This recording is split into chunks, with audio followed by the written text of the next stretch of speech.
Assalamualaikum warahmatullahi wabarakatuh. Selamat pagi, selamat siang anak-anak hebat.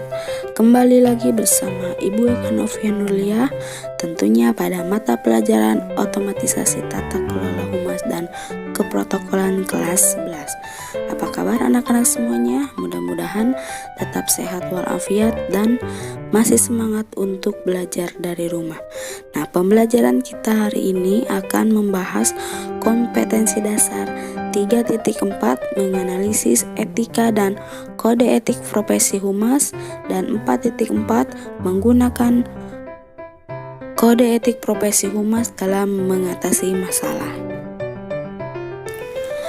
Adapun tujuan pembahasan kali ini yaitu 1. Menjelaskan pengertian etika profesi dan etika profesi. 2. Mengidentifikasi karakteristik profesi. 3. Mengidentifikasi tujuan kode etik profesi. 4. Mengidentifikasi ketentuan kode etik pemerintahan. 5. Mengidentifikasi ketentuan perilaku humas. 6. Menjelaskan kode etik profesi humas pemerintah.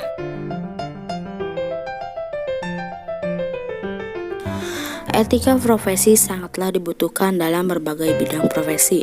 Nah, sebuah profesi hanya dapat memperoleh kepercayaan dari masyarakat bila mana dalam diri para profesional tersebut ada kesadaran kuat untuk selalu bekerja berlandaskan etika profesi pada saat mereka memberikan jasa keahlian profesi kepada masyarakat yang memerlukannya.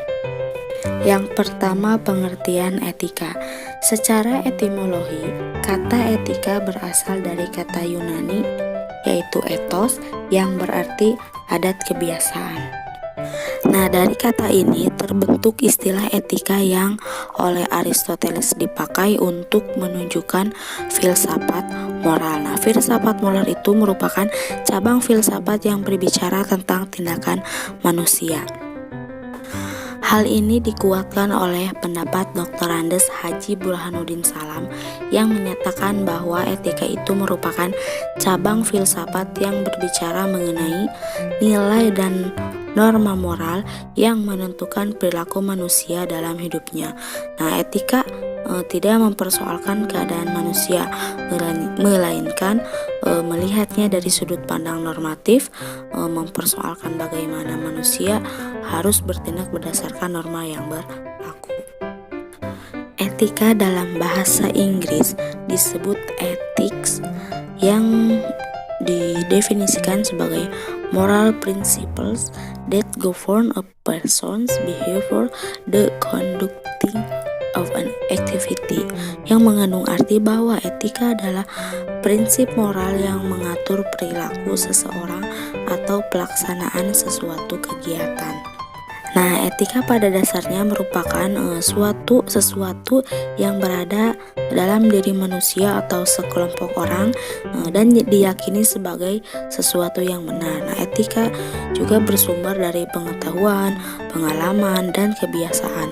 Etika di dalam kehidupan sehari-hari biasanya berlandaskan atau pegangan untuk bertindak atau melakukan sesuatu. Nah, etika juga itu dibuat oleh sekelompok orang tertentu di mana kepatuhan kepada etika tersebut diserahkan sepenuhnya kepada masyarakat.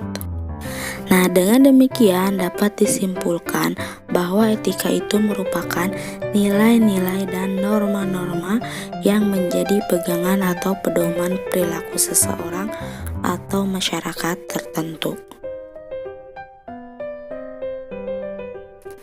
Selanjutnya, pengertian profesi. Kata profesi berasal dari bahasa Latin yaitu professius, yang berarti suatu kegiatan atau pekerjaan yang semula dihubungkan dengan sumpah dan janji bersifat religius. Nah, hal ini mengandung makna bahwa seseorang yang memiliki profesi itu berarti memiliki ikatan batin dengan pekerjaannya tersebut. Sedangkan menurut A. Sonic Kerap, profesi adalah pekerjaan yang dilakukan sebagai kegiatan pokok untuk menghasilkan nafkah hidup dengan mengandalkan suatu keahlian. profesi juga merupakan pekerjaan yang membutuhkan pelatihan dan penguasaan terhadap suatu pengetahuan khusus. Nah, suatu profesi itu biasanya memiliki asosiasi profesi, kode etik, serta proses sertifikasi dan lisensi khusus untuk bidang profesi tertentu. Selanjutnya mengenai etika profesi. Dalam bertindak dan berperilaku, profesi apapun harus memerhatikan etika.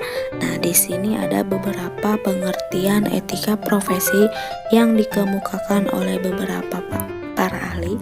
Yang pertama, menurut Prakoso pada tahun 2015 yang menyatakan bahwa etika profesi itu merupakan etika sosial dalam etika khusus yang memiliki tugas serta juga tanggung jawab kepada ilmu dan juga profesi yang disandangnya. Yang kedua, menurut Utami dan Nugroho pada tahun 2014 menyatakan bahwa etika profesi merupakan rumusan penerapan nilai-nilai etika yang berlaku di lingkungan pegawai atau juga karyawan. Dan menurut Kaiser dalam buku Lubis pada tahun 1994 menyatakan bahwa etika profesi ini merupakan suatu sikap hidup berupa keadilan untuk dapat memberikan pelayanan yang profesional terhadap masyarakat dengan penuh ketertiban dan keahlian sebagai pelayanan dalam rangka melaksanakan tugas berupa kewajiban terhadap masyarakat. Jadi menurut beberapa pengertian para ahli yang tadi disebutkan dapat disimpulkan bahwa etika profesi adalah standar perilaku, nilai dan prinsip yang diharapkan dan diterapkan dalam suatu profesi. Selanjutnya karakteristik profesi. Yang pertama, adanya pengetahuan khusus. Nah, biasanya keahlian dan keterampilan ini dimiliki berkat pendidik, pelatihan dan pengalaman yang bertahun-tahun. Yang kedua, adanya kaidah dan standar moral yang sangat tinggi. Nah, hal ini biasanya setiap pelaku profesi mendasarkan kegiatannya pada kode etik profesi. Yang ketiga, mengabdi pada kepentingan masyarakat.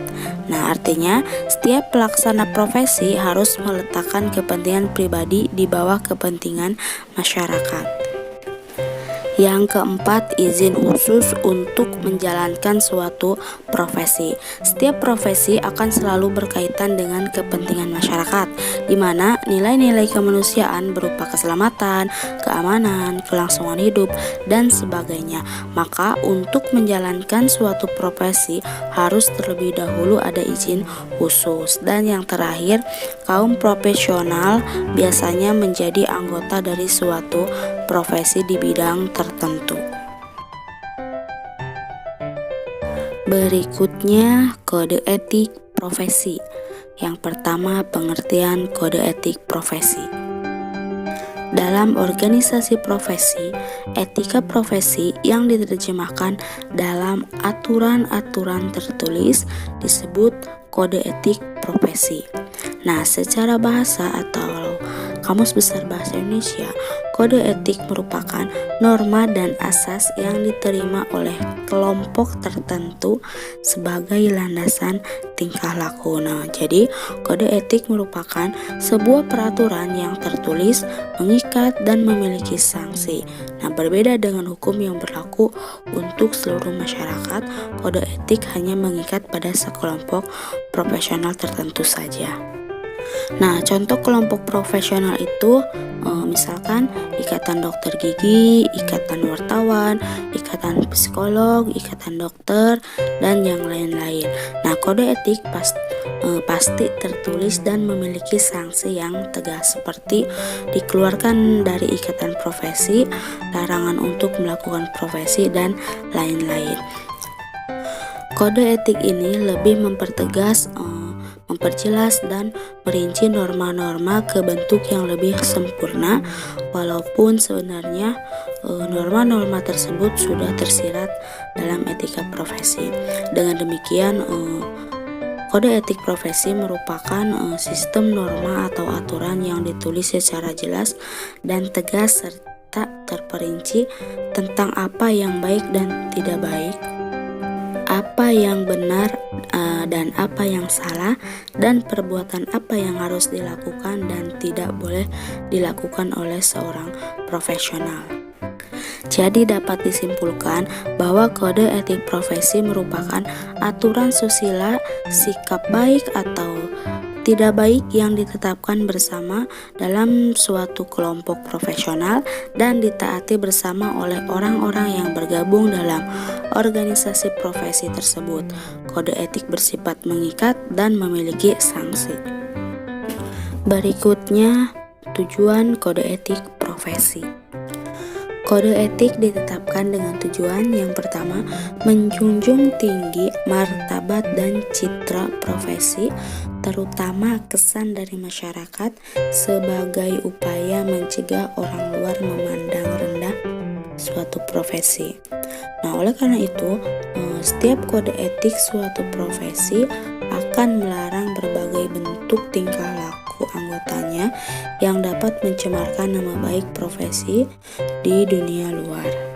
Yang kedua, menjaga dan memelihara kesejahteraan para anggota. Jadi maksudnya kesejahteraan materi anggota profesi kode etik itu umumnya menerapkan larangan-larangan bagi anggotanya untuk melakukan perbuatan yang merugikan kesejahteraan. Kode etik juga menciptakan peraturan-peraturan yang ditujukan pada pembahasan tingkah laku yang tidak pantas atau tidak jujur pada anggota profesi dalam interaksinya dengan sesama anggota profesi. Yang ketiga, meningkatkan pengabdian para anggota profesi yang bertujuan untuk pengabdian profesi tertentu sehingga para anggota profesi dapat dengan mudah mengetahui tugas dan tanggung jawab pengabdian profesinya.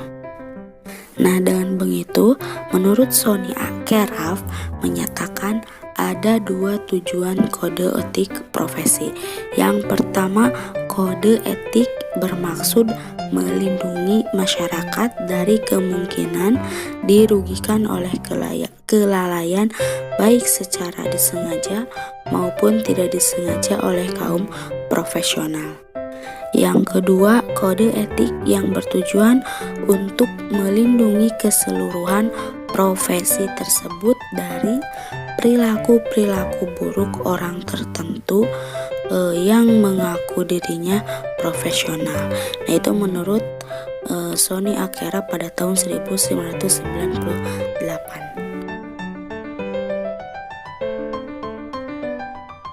Selanjutnya, ketentuan perilaku humas.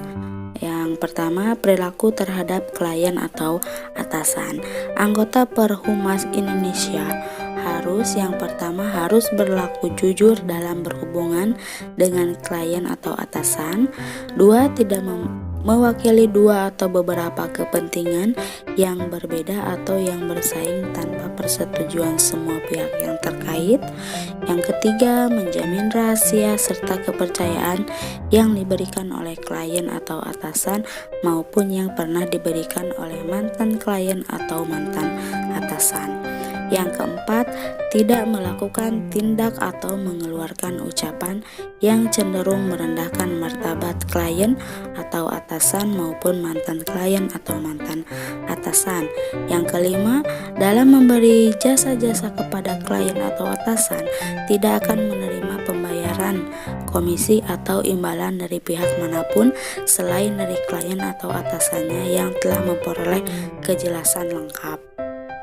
Dan yang terakhir, tidak akan menyerahkan kepada calon klien atau calon atasan bahwa pembayaran atau imbalan jasa-jasanya harus didasarkan kepada hasil-hasil tertentu atau tidak akan menyetujui perjanjian atau apapun yang mengarah kepada hal yang serupa. Yang kedua, perilaku terhadap masyarakat dan media massa. Anggota Perhumas Indonesia harus yang pertama menjalankan kegiatan profesi kehumasan dengan memperhatikan kepentingan masyarakat serta harga diri anggota masyarakat.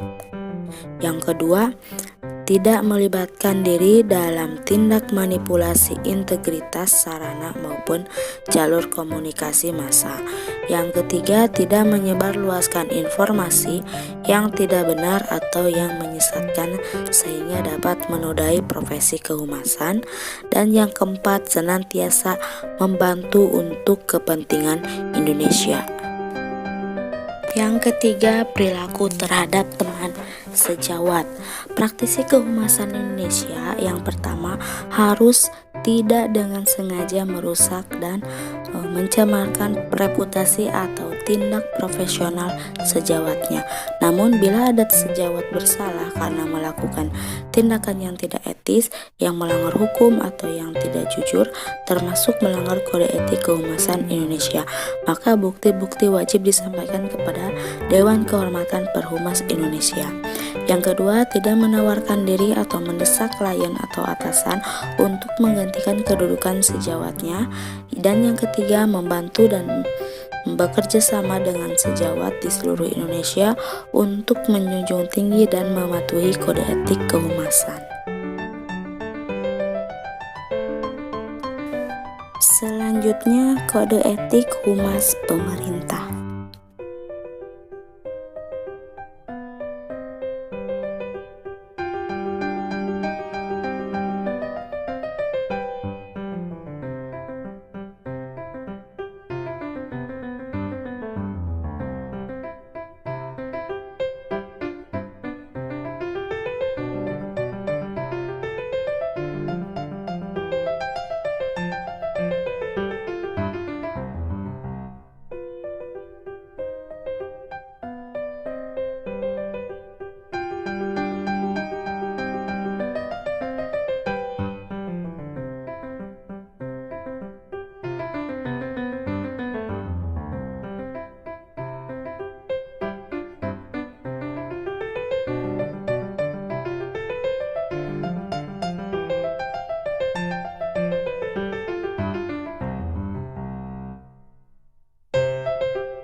Setelah kalian memahami pembahasan tadi, silakan kalian kerjakan tugas berikut ini, kemudian kirim jawaban ke Google Classroom.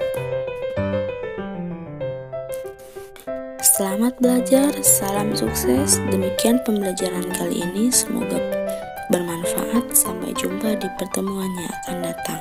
Wassalamualaikum warahmatullahi wabarakatuh.